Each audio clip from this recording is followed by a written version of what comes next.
Լիքում երեխայի անկյուն հաղորդաշարն է։ Այսօրվա մեր թեման դիսլայլիան է, թլվատությունը։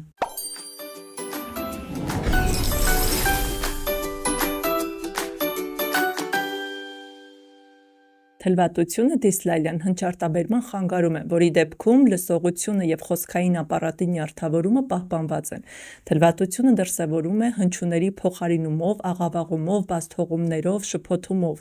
Ըստ ծագման դիսլայլիան թլվատությունը լինում է բնածին և ձեռքբերովի։ Առանձնացնում ենք դիսլայլիայի երկու ձև՝ ֆունկցիոնալ և օրգանական։ Ֆունկցիոնալ թլվատությունը հնչյունների արտաբերման խանգարումներն են, որոնց դեպքում չկա արտաբերական ապարատի կառուցվածքի օրգանական վնասվածքներ։ Ֆունկցիոնալ թլվատության ժամանակ նկատվում է սխալ հնչարտաբերում, թոթովախոսություն, որը պայմանավորված է արտաբերական ապարատի թերզարգացմամբ։ Ֆունկցիոնալ թլվատության պատճառ կարող են լինել սոցիալական գործոնները, այսինքն խոսքի սխալ դաստիարակությունը, հաղորդակցման անբավարարությունը և սխալ խոսքի ընդօրինակումը։ Հնչյութային ընկալման և լսողության թերզարգացումը հնչարտաբերման թերությունների պատճառներից է, որի ժամանակ երեխան դժվարանում է տարբերակել հնչյունները ըստ հնչական նրբերանգի։ Լսողության իջացման պատճառով նույնպես կարող է առաջանալ թլվատություն։ Այս դեպքում երեխաները դժվարանում են արտաբերել սուլական և շչական, խուլ և հնչեղ բաղաձայները։ Ֆունկցիոնալ թլվատության ժամանակ արտաբերական ապարատի օրգանական շեղումներ, վնասվածքներ չկան,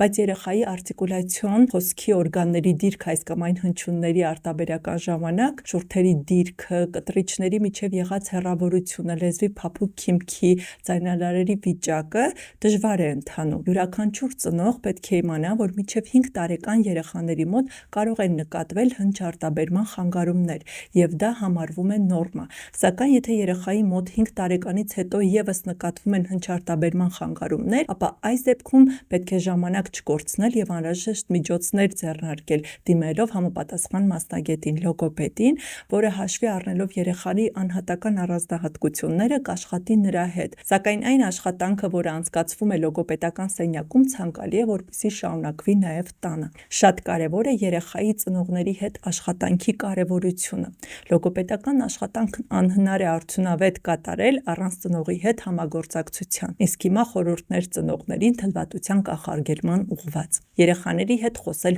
պարզ, հստակ, մայրենի լեզվով, առանց թոթովանքային խոսքի կիրառման։ Երեխան կրկնօրինակում է այն, ինչ լսում է։ Ուշադիր եղեք երեխայի արտաբերական ապարատի օրգանների կառուցվածքին և շարժունակությանը, կարճ ենթալեզվային սանձիկին, պասիվ լեզվին, բարձր գմբեթաձև քիմքին, ատամների կցվածքին,